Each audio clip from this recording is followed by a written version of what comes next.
નમસ્તે મિત્રો, સ્વાગત છે મારી યુટ્યુબ ચેનલમાં. આજ આપણે રામ જોધપુરના ઘણા દર્શન કરવા આવી ગયા. આપણે નીકળી ગયા છે. ચાલો મિત્રો, આજ ઉપર છે ને ઉપર સીધા ઉપર જઈને મળી. હવે તો મિત્રો રસ્તો જોયો ગયો તો બે ધાર તોડીને વચ્ચેથી રસ્તો બનાવવામાં આવ્યો છે.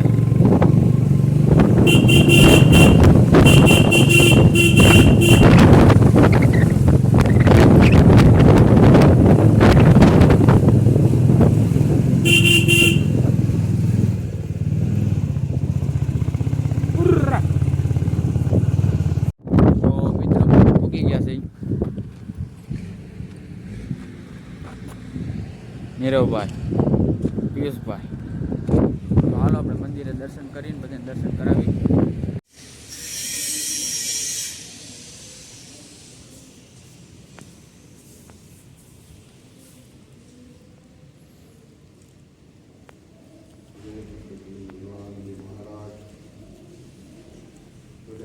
દર્શન કરી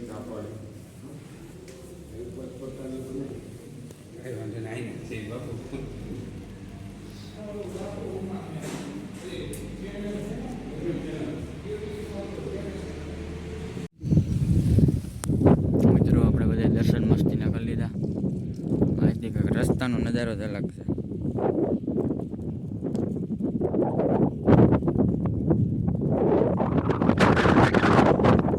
તો મિત્રો આ મંદિરનું રહસ્ય અલગ છે. આપણે નીરવભાઈ એના વિશે કહેશે. હેલો મિત્રો, આ જામજોધપુર તાલુકાના ગોપનાથ ગામની અંદર આ ગોપનાથ મહાદેવનું મંદિર આવેલું છે. ત્યાં પાંડવ વખતનો એક ઇતિહાસ કહેવામાં આવે છે કે એ ઇતિહાસ બહુ અતિ સુંદર નજારો છે. અહીંયા તમે એકવાર મુલાકાત લેજો. બહુ જોરદાર નજારો આવે છે. આ તમે જોઈ શકો છો.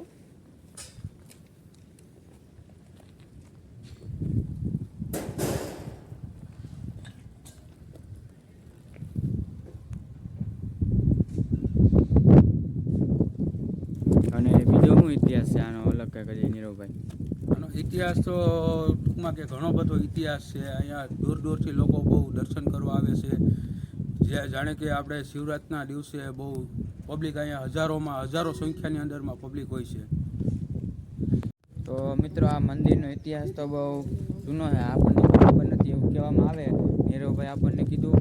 અને પાંડવ મંદિર છે મિત્રો. આ મંદિરનો કાંઈથી નજારો અને બહુ આનંદ થાય છે. અહીંયા ભાણો ને ભાણો એ ગાયના કાનમાંથી ચીડિયામથી કાંકરી હતી. મિત્રો અત્યારે આવડો ભાણો છે. ભાણો વધતો જ જાય છે. અહીંથી સરખું નથી દેખાતું. આપણે નીચે જાવ એટલે ભાણો તમને સરખો બતાવશું. બાકી લોકેશન છે એક નંબર મિત્રો. અહીંયા દર્શન બાજુ ફોટા પાડવા આવ્યા નીરવભાઈને. ફોટા પાડી દે તો પાડશે. હા, બાકી તો અમારે ફોટા તમને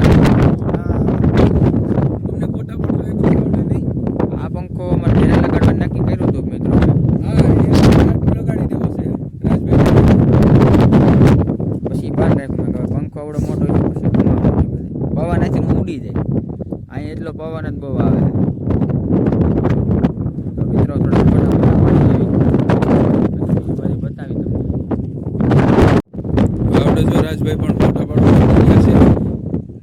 ફોટોગ્રાફી કરે છે. આ ભાઈનો કોટ પડી ગયા છે પવનનો. બહુ પવન છે અમારે અહીંયા. હવે રાજભાઈનો વારો આવી ગયો છે ફોટા પાડવામાં. અને પિયુષભાઈ પોસ્ટ આપે છે.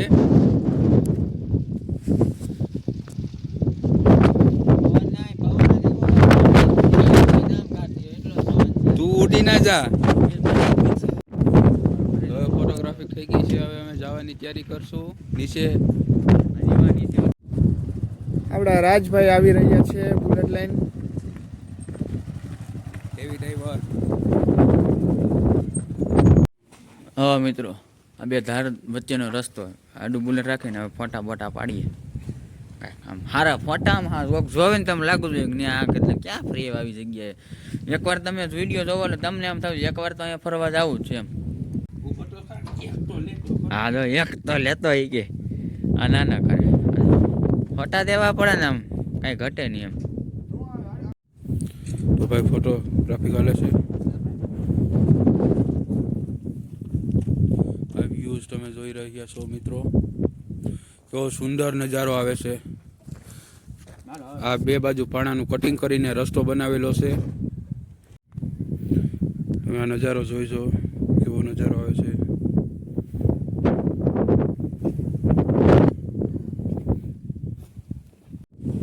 જો મિત્રો અહીંથી નીચેથી પાણો કમ્પ્લીટ દેખાય મિત્રો. આમ જોવું તમે અહીં નીચેથી નજારો પણ અદ્ભુત ક્યાંક આવે છે.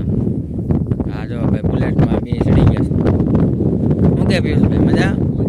તો નીરવભાઈ તમે તો વાંધો નહીં. આમ જોવો અત્યારે સૂર્યનો નજારો પણ કંઈક અલગ જ આવે છે. એક નંબર કાંઈ ઘટે લોકેશન એટલે કાંઈ ઘટે નહીં એવું લોકેશન છે અહીંયા. એકવાર તો ફરવા હું એમ કહું આવું જ જોઈએ અહીંયા, તો એમ કંઈક મજા આવશે. ફ્રીમાં બુલેટ આવેલું છે જો, ખાલી ફ્રીમાં. આમ દ્રશ્ય નજારો આમ જો કાંઈ ઘટે નહીં એવો. ફ્રીમાં કોઈક મોરે મોરો આવવા દે એટલે મોરે મોરો જ આવવા દેવાનો. હું આથી આખો મોરે મોરો જ આવવા દેવાય, ઉપાધિ જ નહીં કાંઈ. અહીંયા આવો તો એક રસ્તાનું ખાસ ધ્યાન રાખવું તમારે. રસ્તો ગોળાઈ વાળો બહુ છે મિત્રો, ગોળાઈ વાળો છે અને કાંકરા બહુ છે, ગાડી સ્લીપ ખાવાની શક્યતા વધારે છે. બાકી રસ્તો આમ તો કાંઈ ઘટે નહીં. સેફટીમાં આવવું. આપણે ગમે ત્યાં ફરવા જઈને આપણી સેફટીમાં જ ફરવાનું. અને પવન તો એવો છે ને કે મારો અવાજ તમને હરખો નહીં આવે આમાં. તો હજી મિત્રો નીચે છે ને હજી તમને હરખું બતાવું. જુઓ મિત્રો આ નીચેથી ક્યાંક વ્યૂ નજારો ક્યાંક અલગ પ્રકારનો આવે છે, ખૂબ જ સરસ આવે છે. તો મિત્રો અમારો વિડીયો સારો લાગ્યો તો લાઈક કરો, શેર કરો, કમેન્ટ કરો અને બધાને જય ગોપનાથ મહાદેવ. હર હર મહાદેવ.